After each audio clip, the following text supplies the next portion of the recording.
For this week's Healthy Cooking segment, we have a new spin on, I guess, an old dish, zucchini, which I guess it's old, but we're going to put it with bison, and we have a zucchini bison casserole. Now, I have to be honest, I love squash, but zucchini's not my favorite. But this looks delicious. Well, How'd you make it? One of the things that we do on this show and that we've done in our own home is find ways to incorporate vegetables that if you're not crazy about that vegetable or the taste, we'll kind of get this to be palatable for you by mixing it in with something like, in this case, bison.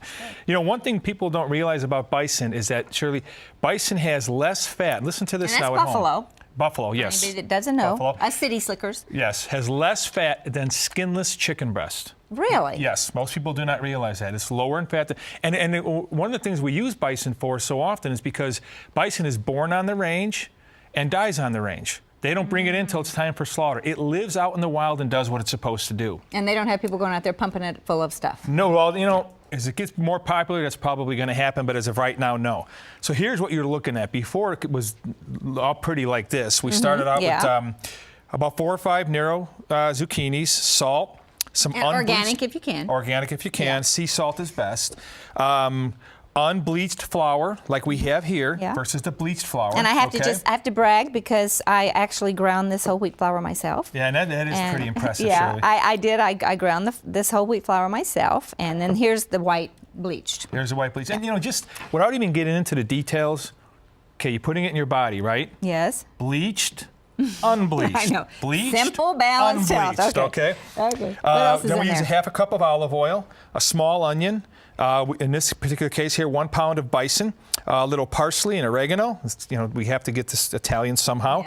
Dried basil. Yeah, and the recipe's on the screen, so you actually don't have to go through everything because it's on the screen. But now this is healthy because it has basically vegetables and very healthy meat. It's a very low fat. Now we did use a little bit of butter. You can use that, you know, to whatever degree you want to use it. Let's talk about this for just a minute. Yeah, because we want to draw, Shirley, people will sometimes go to margarine. Yeah, and thinking, you know, well, geez, it's lower in fat. Yeah, exactly. And you know, it's on some of the diets. They say, you know, do margarine rather than butter.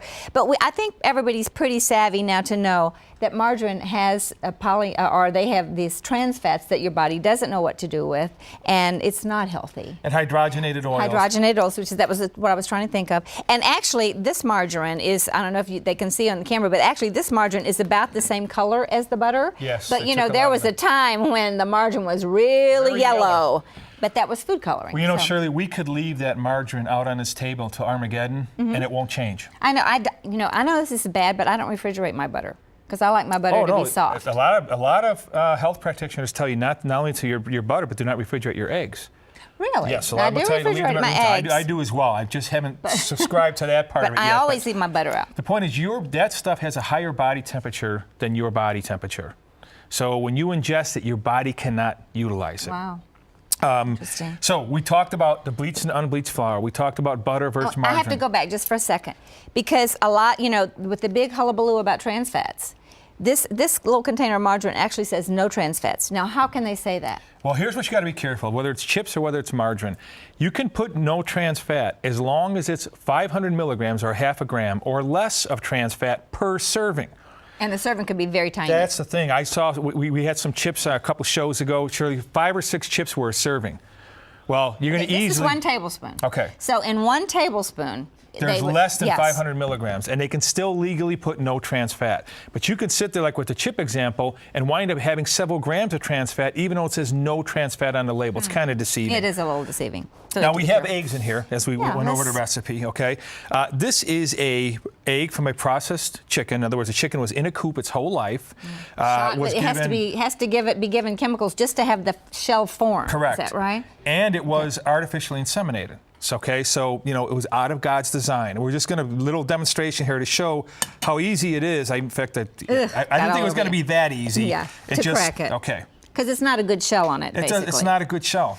Okay, let's try this one. This is a free-range egg. This chicken was allowed to roam free, eat rocks and bugs, what it's supposed to do, naturally inseminated, no drugs, no chemicals. And you can see, Shirley, just as I crack it here, you see the membrane there? Mm-hmm. It's a little bit more...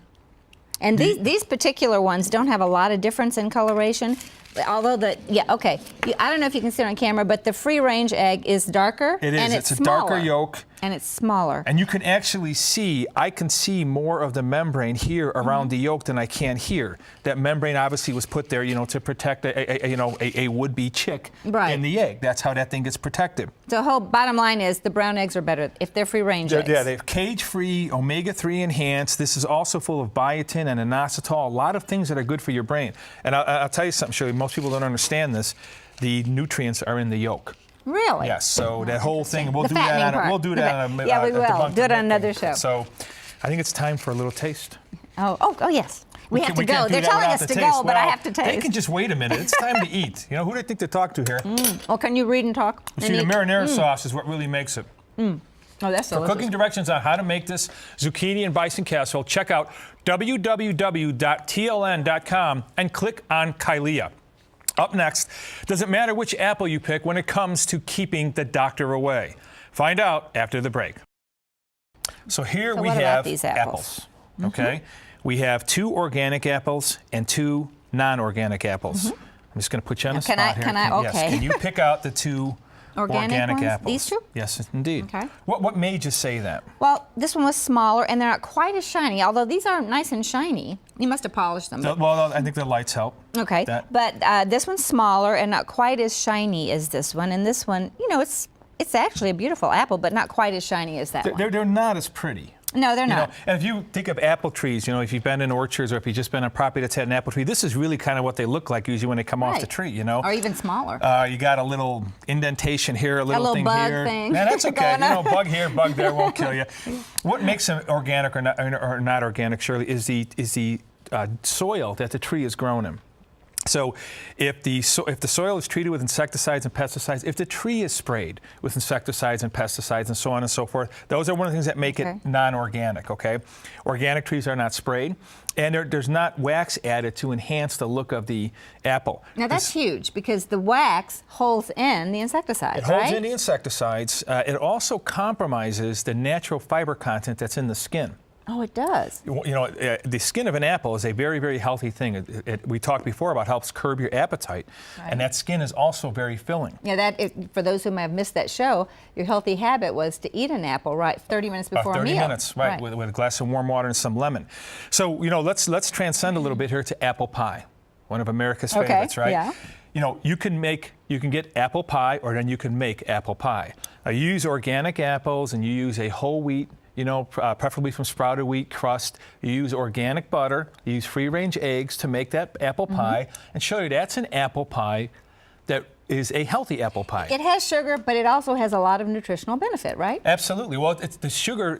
What makes this sweet contains vitamins. Whereas if you're talking about processed sugar, what makes it sweet is just the fact that it's sugar itself and added chemicals. So it's and what kind of sugar do you use, like when you make an apple pie? What's the best kind? Well, you know what? When we use organic apples, we don't even add any sugar. Really? Yes, and it's still very sweet. I mean, it's not as Some sweet. of them can be tart, though. So depending on the kind of apple you use. But when you cook it, and my wife will usually take a little brown sugar after the pie's done and sprinkle it on top, and that really seems to kind of cut into that tartness. And of course, if you add vanilla ice cream, no. Okay, we'll go there. Well, hey, if it's organic ice cream from raised cows, we're talking about healthy ice cream. We'll get into that another time. Another show. So, we were talking about apples here today, and people. One of the things they ask right away when we do this kind of stuff is, well, how much more expensive is it? Yeah. Is this going to set me back? I did a price check on this yesterday. Okay. I went out and did the shopping myself, and it turns out that these organic apples were about 30 cents a pound more than the organic apples. What's more important, it took about 3.5 apples to make a pound. So it's only about 10 or 15 cents an apple. Wow, and it's totally worth it. I'm so glad to see that there's more availability of organic stuff, and also that the prices come down. I mean, I'm thrilled because, when I had a young family, we were poor. I was trying to pinch pennies, but because the organic stuff is really expensive then. But now it's not, and that's very encouraging. It's more competitive. It's more competitive. That's great.